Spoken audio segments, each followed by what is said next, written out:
ꯑꯍꯥꯟꯕꯃꯛꯇꯗ ꯃꯌꯥꯝꯕꯨ ꯇꯔꯥꯝꯅ ꯑꯣꯛꯆꯔꯤ social media platform ꯑꯃ ꯑꯣꯏꯔꯤꯕ ꯐꯦꯁꯕꯨꯛꯇ ꯊꯥꯒꯠꯅꯔꯛꯄ ꯏ ꯄꯥꯎ ꯈꯔ ꯃꯌꯥꯝꯒꯤ ꯃꯐꯝꯗ ꯊꯝꯖꯔꯤ꯫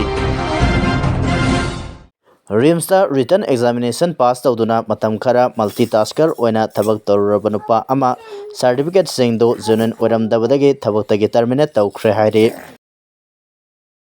ꯁꯨꯛꯂꯩ ꯂꯩꯇꯕ ꯈꯨꯜ ꯑꯃꯕꯨ ꯀꯨꯀꯤ ꯚꯤꯂꯦꯖ ꯑꯣꯏꯅ ꯁꯛꯈꯪꯂꯛꯄꯗ ꯅꯥꯒꯥ ꯂꯨꯞꯁꯤꯡꯒꯤ ꯃꯔꯛꯇ ꯄꯦꯟꯅꯗ꯭ꯔꯦ꯫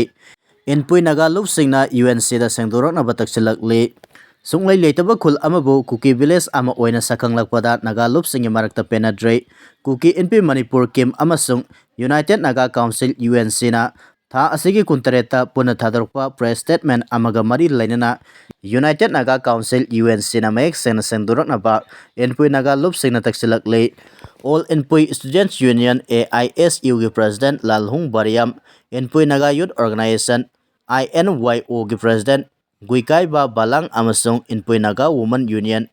INWUꯒꯤ ꯄ꯭ꯔꯦꯁꯤꯗꯦꯟꯠ ꯔꯣꯗꯥ ꯏꯟꯀꯥꯅ ꯄꯨꯟꯅ ꯈꯨꯌꯦꯛ ꯄꯤꯗꯨꯅ UNCꯒꯤ ꯄ꯭ꯔꯦꯁꯤꯗꯦꯟꯠꯇ ꯆꯦꯔꯣꯜ ꯑꯃ ꯄꯤꯗꯨꯅ ꯁꯦꯡꯗꯣꯔꯛꯅꯕ ꯇꯛꯁꯤꯟꯈꯤꯕꯅꯤ꯫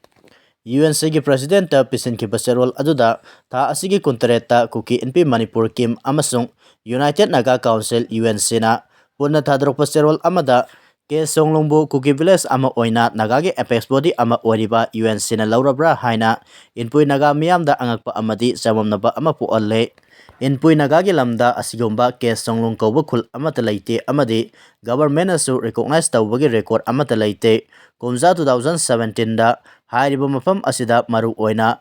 ꯇꯝꯐꯣꯏꯃꯣꯟ ꯑꯦꯔꯤꯌꯥꯗ ꯐꯥꯔꯝ ꯍꯥꯎꯁ ꯑꯅꯤ ꯁꯥꯖꯤꯜꯂꯛꯈꯤ꯫ ꯃꯈꯣꯏꯅ ꯂꯩꯔꯛꯂꯤꯕ ꯑꯗꯨ ꯈꯨꯜ ꯑꯃ ꯑꯣꯏꯅ ꯍꯤꯁꯇꯣꯔꯤꯀꯦꯜ, ꯀꯁꯇꯃꯔꯤ ꯑꯃꯗꯤ ꯑꯦꯗꯃꯤꯅꯤꯁꯇ꯭ꯔꯦꯇꯤꯚ ꯑꯣꯏꯅ ꯔꯤꯀꯣꯛꯅꯥꯏꯖ ꯇꯧꯗꯅ ꯂꯩꯔꯛꯄꯅꯤ ꯍꯥꯏꯔꯤ꯫ ꯑꯗꯨꯕꯨ UNC ꯑꯃꯁꯨꯡ ꯀꯤꯝ ꯑꯅꯤꯅ ꯊꯥꯗꯣꯔꯛꯄ ꯆꯦꯔꯣꯜꯗ ꯀꯦ ꯁꯣꯡꯂꯨꯡꯕꯨ ꯀꯨꯀꯤ ꯚꯤꯂꯦꯖ ꯑꯃꯒꯨꯝ ꯐꯣꯡꯗꯣꯔꯛꯈꯤꯕ ꯑꯗꯨꯅ ꯂꯝꯒ ꯃꯔꯤ ꯂꯩꯅꯕ ꯏꯁꯨ ꯑꯃꯗꯤ ꯁꯦꯇꯜꯃꯦꯟꯠ ꯁ꯭ꯇꯦꯇꯁꯀꯤ ꯃꯇꯥꯡꯗ ꯆꯃꯝꯅꯍꯟꯕ ꯄꯣꯛꯍꯟꯕꯗ ꯅꯠꯇꯅ ꯃꯤꯌꯥꯝꯕꯨ ꯂꯥꯟꯅ ꯂꯝꯖꯤꯡꯂꯦ꯫ ꯃꯔꯝ ꯑꯁꯤꯅ ꯍꯥꯏꯔꯤꯕ ꯋꯥꯐꯝ ꯑꯁꯤꯒꯤ ꯃꯇꯥꯡꯗ ꯃꯌꯦꯛ ꯁꯦꯡꯕ ꯋꯥꯐꯝ ꯑꯃ ꯊꯝꯕꯅ ꯀꯝꯃ꯭ꯌꯨꯅꯤꯇꯤ ꯃꯔꯛꯇ ꯂꯩꯔꯤꯕ ꯇꯦꯟꯁꯟ ꯑꯁꯤ ꯅꯦꯝꯊꯍꯟꯕ ꯉꯝꯒꯅꯤ꯫ UNCꯅ ꯋꯥꯐꯝ ꯑꯁꯤꯗ ꯑꯛꯁꯤꯟꯅ ꯂꯧꯐꯝ ꯊꯣꯛꯏ꯫ ꯃꯔꯝ ꯑꯁꯤꯅ ꯀꯦ ꯁꯣꯡꯂꯨꯡꯕꯨ ꯀꯨꯀꯤ ꯚꯤꯂꯦꯖ ꯑꯃꯔ ꯍꯥꯏꯕ ꯑꯁꯤꯒꯤ ꯃꯇꯥꯡꯗ UNCꯒꯤ ꯃꯥꯏꯀꯩꯗꯒꯤ ꯃꯌꯦꯛ ꯁꯦꯡꯕ ꯋꯥꯐꯝ ꯊꯝꯕꯤꯅꯕ ꯇꯛꯁꯤꯜꯂꯛꯂꯤ꯫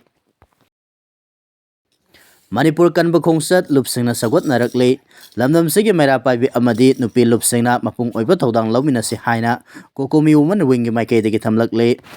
ꯂꯥꯛꯂꯤꯕ ꯖꯅꯋꯥꯔꯤ 28ꯗ coordinating committee on Manipur integrity ꯀꯣꯀꯣꯃꯤꯅ ꯁꯤꯟꯗꯨꯅ ꯆꯠꯀꯗꯧꯔꯤꯕ ꯃꯅꯤꯄꯨꯔ ꯀꯟꯕ ꯈꯣꯡꯆꯠ ꯑꯁꯤꯕꯨ league of indigenous peoples upliftment ꯂꯤꯄꯨꯟ, all Manipur Muslim organization coordinating committee ꯑꯃꯗꯤ ꯀꯪꯂꯩ indigenous martial arts and cultural society ꯀꯤꯃꯥꯛꯁꯅ ꯁꯧꯒꯠꯂꯛꯂꯤ꯫ ꯂꯤꯄꯨꯟꯅ ꯊꯥꯗꯣꯔꯛꯄ ꯆꯦꯔꯣꯜ ꯑꯃꯗ ꯍꯥꯏꯔꯤꯕ ꯈꯣꯡꯆꯠ ꯑꯁꯤꯗ ꯃꯅꯤꯄꯨꯔꯒꯤ ꯃꯤꯌꯥꯝ ꯄꯨꯝꯅꯃꯛꯁꯨ ꯁꯔꯨꯛ ꯌꯥꯃꯤꯟꯅꯁꯤ꯫ ꯍꯧꯖꯤꯛ ꯏꯔꯝꯗꯝ ꯑꯁꯤꯗ ꯊꯣꯛꯂꯤꯕ ꯇꯝꯊꯤꯔꯕ ꯏꯔꯥꯡ ꯑꯁꯤ ꯀꯅꯥꯅ ꯊꯣꯛꯍꯟꯕꯅꯣ? ꯆꯤꯟ ꯀꯨꯀꯤ ꯅꯥꯔꯀꯣ ꯇꯦꯔꯣꯔꯤꯁꯁꯤꯡꯅ ꯃꯅꯤꯡ ꯃꯈꯥ ꯇꯝꯅ ꯃꯩꯇꯩ ꯃꯤꯌꯥꯝꯗ ꯂꯥꯟꯗꯥꯔꯛꯄ ꯃꯇꯝꯗ ꯀꯔꯤꯒꯤ ꯁꯦꯟꯇ꯭ꯔꯦꯜ ꯑꯃꯗꯤ ꯁ꯭ꯇꯦꯠ ꯐꯣꯔꯁꯁꯤꯡꯅ ꯀꯨꯝꯍꯩꯒꯨꯝ ꯌꯦꯡꯗꯨꯅ ꯂꯩꯔꯤꯕꯅꯣ? ꯉꯥꯌꯣꯛ ꯆꯐꯨ ꯃꯅꯨꯡꯗ ꯌꯥꯎꯕ ꯉꯥ ꯑꯃꯒꯨꯝ ꯃꯩꯇꯩ ꯃꯤꯌꯥꯝꯅ ꯂꯦꯜꯂꯤꯕ ꯅꯦꯁꯅꯦꯜ ꯍꯥꯏꯋꯦ ꯑꯅꯤꯃꯛꯇ ꯀꯔꯤꯒꯤ ꯃꯩꯇꯩꯁꯤꯡ ꯆꯠꯄ ꯊꯤꯡꯖꯤꯜꯂꯤꯕꯅꯣ? ꯍꯥꯏꯔꯤꯕ ꯈꯨꯗꯤꯡꯃꯛ ꯏꯟꯗꯤꯌꯥ ꯂꯩꯉꯥꯛꯅ ꯊꯣꯛꯍꯟꯕꯅꯤ꯫ ꯏꯟꯗꯤꯌꯥ ꯂꯩꯉꯥꯛꯀꯤ ꯄ꯭ꯔꯣꯛꯁꯤ ꯋꯥꯔꯅꯤ ꯍꯥꯏꯕꯁꯤ ꯑꯩꯈꯣꯏ ꯈꯨꯗꯤꯡꯃꯛꯅ ꯈꯪꯏ꯫ ꯃꯔꯝ ꯑꯁꯤꯅ ꯉꯁꯤꯗꯤ ꯏꯟꯗꯤꯌꯥ ꯂꯩꯉꯥꯛꯇ ꯑꯆꯧꯕ ꯄꯥꯔꯥ ꯑꯃ ꯇꯝꯕꯤꯗꯕ ꯌꯥꯔꯣꯏ꯫ ꯑꯩꯈꯣꯏꯒꯤ ꯃꯤꯌꯥꯝꯒꯤ ꯑꯃꯠꯇ ꯑꯣꯏꯕ ꯂꯤꯡꯖꯦꯜ ꯑꯗꯨꯅ ꯈꯨꯗꯤꯡꯃꯛ ꯃꯥꯌꯣꯛꯅꯒꯗꯕꯅꯤ ꯍꯥꯏꯕꯁꯤ ꯂꯨꯞ ꯑꯁꯤꯒꯤ ꯑꯆꯦꯠꯄ ꯊꯥꯖꯕꯅꯤ꯫ ꯃꯔꯝ ꯑꯁꯤꯅ ꯃꯅꯤꯄꯨꯔ ꯀꯟꯕ ꯈꯣꯡꯆꯠ ꯑꯁꯤ ꯌꯥꯝꯅ ꯃꯇꯥꯡ ꯆꯥꯕ ꯑꯃꯗꯤ ꯇꯧꯗꯕ ꯌꯥꯗ꯭ꯔꯕ ꯏꯊꯧ ꯑꯃꯅꯤ ꯍꯥꯏꯕꯁꯤ ꯑꯩꯈꯣꯏ ꯈꯨꯗꯤꯡꯃꯛꯅ ꯈꯪꯃꯤꯟꯅꯕ ꯆꯪꯏ꯫ ꯑꯩꯈꯣꯏꯒꯤ ꯑꯄꯨꯟꯕ ꯊꯧꯅꯥ ꯂꯤꯡꯖꯦꯜ ꯑꯗꯨꯅ ꯈꯨꯗꯤꯡꯃꯛ ꯃꯥꯏꯊꯤꯕ ꯄꯤꯒꯗꯕꯅꯤ꯫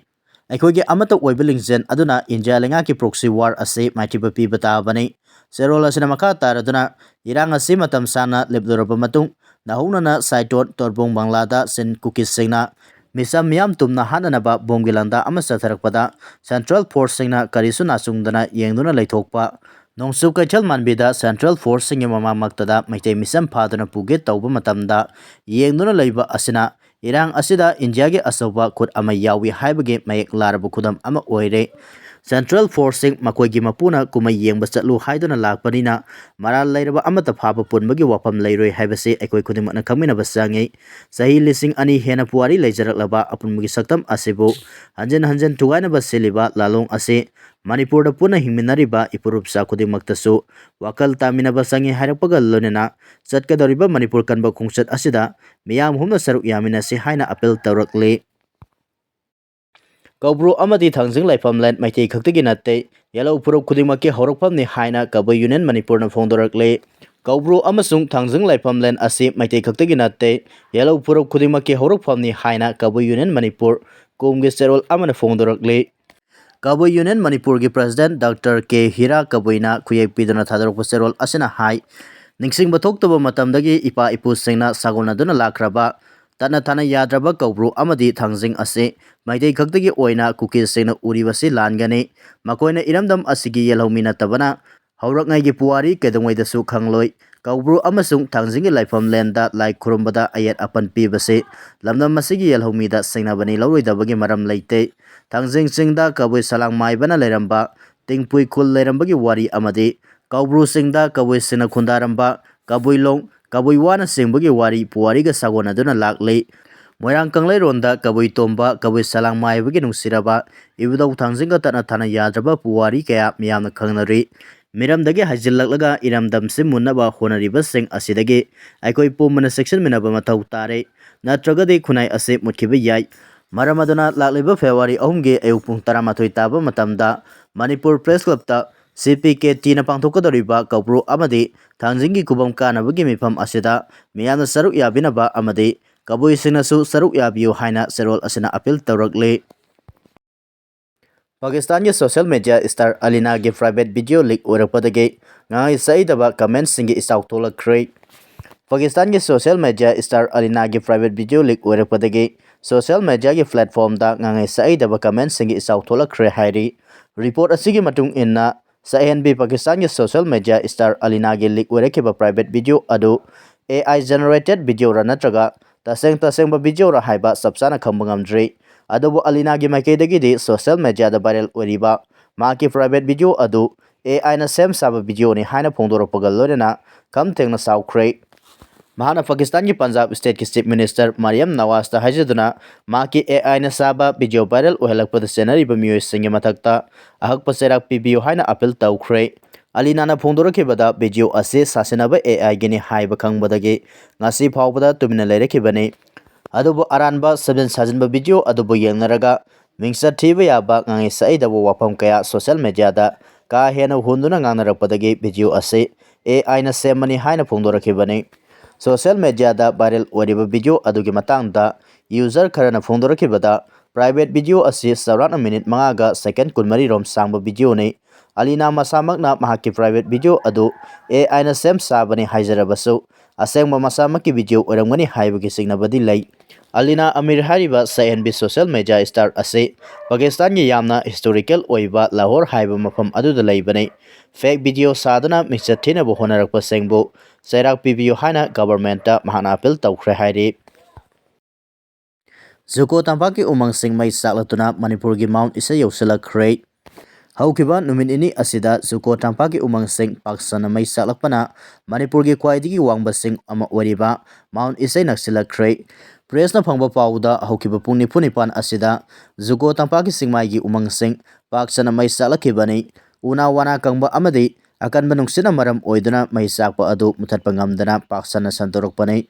local residents singna mai muthatna bo honabada saunu kudong sadaba mayuknare Song Youth and Students Organization gi members singna manak nakpa khul gi khunja single dorina mai muthatna bagi akan ba thabak sathari hairi adu makpu mai sakpa kanbagi thabak ta yauriba volunteer singa mai kedagi mai sakpa adu hena santorokpana kanbada aruba fibam ama oire mai muthatpagi thaba asida professional fire fighting gi mateng darkar oire hairi environmentalist amadi community leaders singa mai kedagi sakliba mai ase athubu matamda muthatna ba thabak lakot haudrabadi masida Manipur gi Mount Isi yausilaktuna lamlaki sa usek paktana nasiduna ecosystem da sauna akaiba pirakani hairi maraksida Manipur gi governor gi maikaidagi mai sakliba mafam aduda athubu matamda National Disaster Response Force NDRF ki kangbu amadi State Disaster Response Force SDRF ki kangbu thajilagani haibagi thajaba pirakre tangai phadrabadi nongthaktagi mai muthatnabagi thorangsu lakotkani hairi haujimaki oina paksana mai sakpa aduna kaya yamna amang ata thokre haibagi sabsaba official assessment gi matangda phongdorakpadi leitri hairi Myanmar gi northeastern border da scam center salaiba mafia family amagi mioi 13 hatkre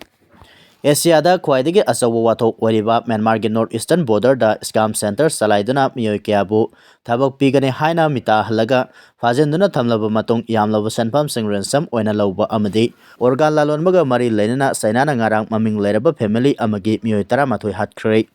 maming लेरबा Ming family की मियोय 13 असे homicide illegal detention fraud and gambling dens operate तौबगा मरी लेनना China की zhangjiang province दा लेबा सुप्रीम पीपल्स कोर्ट अमना ममांग सही सेप्टेम्बर थादा सेबगी दंडी अदु पिखिबने कोर्ट की ऑर्डर मतुंग इन्ना सैनाना ngarang एग्जीक्यूट तौख्रबा मिंग फैमिली की क्रिमिनल ग्रुप की मेंबर्स सिंग मनुंगदा चाइनीज सिटीजन 13 हाटखिबा अमसुंग कया अमना असो अपन नंगनखिबगी थौदोक्ता सेनबा मियोय कया यावरी हारिबा क्रिमिनल सिंग असिना म्यांमार की बॉर्डर दा फ्रॉड ऑपरेशन सेंटर चलाइदुना फोन अमसुंग इंटरनेट स्कैम की खुतांगदा मालम की तोंगान तोंबा मियोय कयादगी डॉलर बिलियन कया लौबगी थबक सथरिबने हारिबा जगह असिदा म्यांमार की मिलिशिया का खुसमनबा चाइना की मियोय सिंगना लीड तौबा क्रिमिनल सिंडिकेट सिंगना चलाइबा स्कैम सेंटर कया अमसु लैरी ममांग सही अक्टोबर थादा म्यांमार की मिलिट्रीना म्यांमार अमसुंग थाईलैंड की लोनाबदा लैबा ममिंग लैरबा स्कैम सेंटर के पाक रेड तौदुना मियोय लिसिंग अनि की मथक्ता फगतपा लैख्रबने हानादी स्कैम सेंटर सिंग असे अयामना चाइना बॉर्डर दा चलाइरमबने अदुबु चाइनाना स्कैम सेंटर सिंग चलाइबा सिंग मथक्ता अकनबा रेड चथदुना मिपा मिपुन अमसुंग सेबगी दंडी कया पीबना मरम ओइरगा चाइना की इन्फ्लुएंस यामना कन लैतबा म्यांमार थाईलैंड कंबोडिया अमसुंग लाओस ना सिंग लेबाक सिंग असिगे लोनारिबा बॉर्डर दा स्कैम सेंटर सिंग असि चलाइबने